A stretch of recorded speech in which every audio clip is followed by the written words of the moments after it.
हाय, मी शिवानी आपला daily mini blogs. आणि आज ना दुपारच्या वेळेत आम्ही भाजीपाला वगैरे घेण्यासाठी आलतात आणि नंतर मग पाणीपुरी वगैरे खाल्ली आणि नंतर मग संध्याकाळच्या वेळेस आईस्क्रीम वगैरे कारण की रुद्रची सध्या एवढी आईस्क्रीम खाण्याची इच्छा होते आहे ना खूपच जास्त. मग नेक्स्ट दिवशी आवरलं वगैरे कारण की आम्हाला जायचं होतं पुण्याला.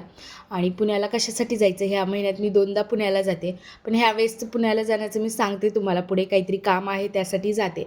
पण माझे ब्लॉग तुम्ही कंटिन्यू बघा, म्हणजे तुम्हाला कळेल मी कशासाठी गेले.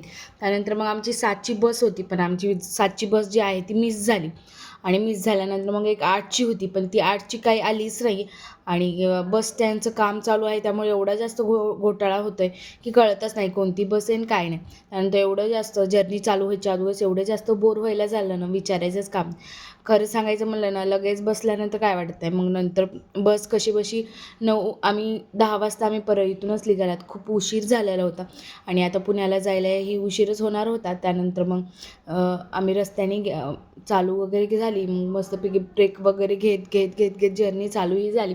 नंतर आम्ही सोबत होते, मी होती, मम्मी होती, रुद्र आणि मावशी. आम्ही असे 3घे होतात आणि रुद्राची काहीतरी मस्ती वगैरे चालू होती त्याची. त्यानंतर मग एक बसनं स्टॉप घेतला जेवणाच्या तिथं, जेवण वगैरे केलं आणि नंतर मग पुन्हा जर्नीला स्टार्ट केलं. आणि ही जर्नी माझी एवढी जास्त हेक्टिक गेली ना, खूप जास्त मला बोर झालं या जर्नी. याच्या अगोदर कधीच एवढं बोर नाही झालं, पण खूप जास्त बोर झालं. तुमच्यासोबत असं कधी झालं का सांगा मला. बाय.